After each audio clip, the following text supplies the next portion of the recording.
Përshëndetje miq, uroj të jeni mirë dhe mirë se erdhët në kanalin tim. Por ju që më dëgjoni për herë të parë, unë jam Andalina nga sofra ime dhe çdo ditë ndaj me ju receta të cilat i përgatis për familjen time.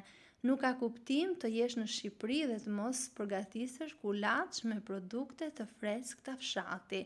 Kështu kam vepruar edhe unë sot, jam tek Vjerra dhe kam përgatitur kulaç me vezë fshati, me kos shtëpie dhe kemi konsumuar me gjalp të tretur fshati, ullinj të regjura dhe çfarë t'ju them, u bë shumë i mirë. Qëndroni me mua ta përgatisim bashk. Në një enë kam shtuar 700 gram miell gruri,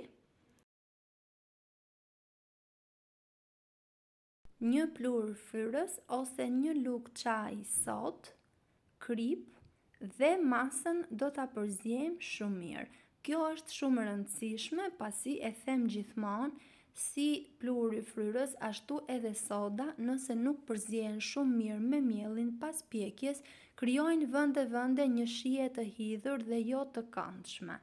Pasi e kemi përzier shumë mirë, do shtojmë 2 vezë, 80 ml vaj ulliri, ne përdorim gjithmonë vajin e ullirit në kuzhinë, por edhe me gjalp bëhet shumë i mirë ose me çfarëdo lloj vaji që përdorni ju në kuzhinën tuaj. Kam shtuar 500 gram kos, kosin e shtojmë pak e nga pak duke përzier dhe kështu mund të shihni edhe masën se sa përthithës është mielli dhe se sa ju duhet, pasi mund të nevojitet pak më shumë ose më pak, varet nga mielli që keni përdorur. Vazhdojmë kështu përzierjen derisa të na formohet kjo masë brumi. Unë e kam përgatitur në balkon dhe ndërkohë që isha duke e përzier, po binte një shi dhe ishte aq shumë freskët, fiks koha për një kulaç të ngrohtë. Siç e shihni, vazhdojmë përzierjen, duhet një brum as i butë dhe as i fortë.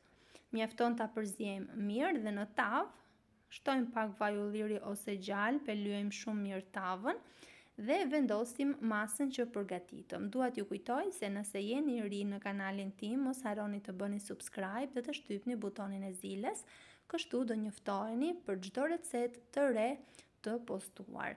Çdo ditë postohet nga një recetë. Janë receta të thjeshta, të shpejta, të cilat unë i përgatis për familjen time. I ndaj me ju për t'ju dhënë një ide për vaktin e radhës. E hapim shumë mirë në tavë.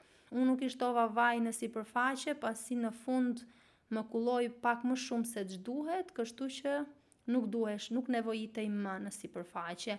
Thjesht i japim formën, kështu me piru, ashtu siç i ka hije kulaçit, dhe e pjekim në 200 gradë derisa të jetë gati. Pjekja gjithmonë në varësi të sobës që keni. Prandaj dhe unë shpeshherë nuk e them minutazhin saktësisht, pasi furrat ndryshojnë nga njëra tjetrën.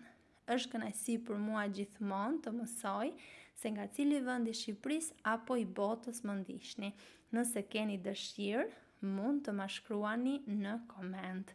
Ky është rezultati pas pjekjes, u bë pambuk i butë në brendësi, pak krokant në sipërfaqe, me një aromë fantastike. Të gjithë më pëlqyen shumë, si ju duket si recetë, pres përshtypjen tuaj në koment.